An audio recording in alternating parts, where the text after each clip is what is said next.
ஸல்லல்லாஹு அலைஹி வஸல்லம் கஅபாவுல தொழுதுகிட்டு இருக்காங்க. தொழுதுகிட்டு இருக்கும்போது அபூஜஹல் உட்பட குறிப்பிட்ட டீம் சேர்ந்து ஒட்டகத்தினுடைய அந்த கருவை சுத்தி உள்ள அந்த ஜவ்வு பகுதி, அந்த கழிவுகள் எல்லாம் சேர்ந்து ரசூலுல்லாஹ்வுடைய முதுகுல போட்டாங்களா இல்லையா? ரசூலுல்லாஹ் எந்திரிக்கவே இல்லையே. இந்த வரலாறு உங்களுக்கு தெரியத்தானே செய்யும். எந்திரிக்கல, அப்படியே இருக்கிறாங்க.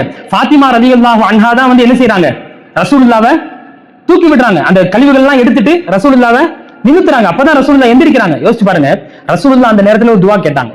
என்ன துவா கேட்டாங்க? அல்லாஹும்ம அலைக்க பி அபீ ஜஹல், யா அல்லாஹ் உன்னைய தொழுதுகிட்டு இருக்கும்போது இந்த மாதிரி என்ன அவமானப்படுத்திட்டாங்களே, யா அல்லாஹ் இந்த அபூ ஜஹலை நீ விட்டுறாத அல்லாஹ்னு துவா கேட்டாங்க. வ அலைக்க பி உத்பா, யா அல்லாஹ் உத்பாவை விட்டுறாத அல்லாஹ்னு துவா கேட்டாங்க. வ ஷைபா, ஷைபாவை விட்டுறாத அல்லாஹ். வல் வலீத் பின் உத்பா, வலீதை விட்டுறாத அல்லாஹ். வ உமையா, உமையாவை விட்டுறாத அல்லாஹ். வ உக்பா, உக்பாவை விட்டுறாத. பேரு சொல்லி சொல்லி கேட்டாங்க. யா அல்லாஹ் இவனை விட்டுறாத, இவனை விட்டுறாத, இவனை விட்டுறாத, இவனை விட்டுறாத, எல்லாரையும் முடிச்சிடலாம். இப்படி துவா கேட்டாங்களா இல்லையா?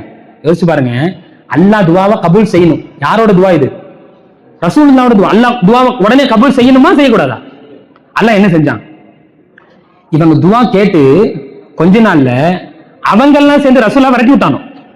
எதை விட்டு விரட்டி விட்டானோ? மக்காவை விட்டு விரட்டிட்டானோ. யோசிச்சு பாருங்க, துவா கேட்டது யார் அழியணுண்டு? அபூ ஜஹல் அழியணும்னு துவா கேட்டாங்க.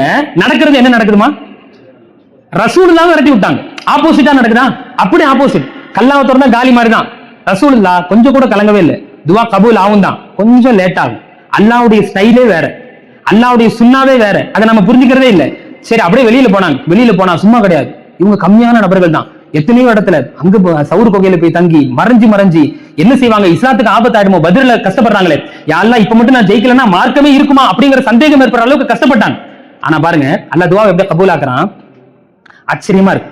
இந்த சஹாபி அறிவிக்கிறாங்க, பத்ர் போர்ல ஸல்லல்லாஹு அலைஹி வஸல்லம் யார் யாரெல்லாம் இந்த காபாவுக்கு முன்னாடி நின்று அழியணும், இவங்களெல்லாம் பார்த்துக்கொள்ளலாம்னு துவா செஞ்சாங்களோ அத்துணை நபர்களும் அந்த பத்ர் பாலும் கிணற்றுல விழுந்து பெணமா கடந்ததை நான் கண்ணால பார்த்தேங்கிறாங்க. யோசிச்சு பாருங்க, மக்காவில இருக்கும்போது ரசூலுல்லாஹ்வுக்கு துவாவை அல்லாஹ் கபூல் செஞ்சிருந்தா ரசூலுல்லாஹ் 10-11. உண்மையா இல்லையா? ரசூலுல்லாஹ் அப்ப யாருன்னு தெரியும்? அப்துல்லாவுடைய மகன் முஹம்மது. அப்படிதானே அங்க அறியப்பட்டாங்க. அல்லாஹ்வுடைய ஸ்டைல பாருங்க. ரசூலே நீங்க துவா கேட்டுட்டீங்க, கொஞ்சம் வெயிட் பண்ணுங்க. உங்களை யார் யாரெல்லாம் கேவலப்படுத்தினானோ, உங்களை யார் யாரெல்லாம் அவமானப்படுத்தினானோ அவனுக்கு முன்னாடி வெறும் அப்துல்லாவுடைய புள்ள முஹம்மதா உங்களை ஜெயிக்க வைக்கிறது இல்ல, நீங்க ஒரு நாட்டின் அரசனா உட்காரணும், இஸ்லாத்தினுடைய தலைவரா உட்காரணும்.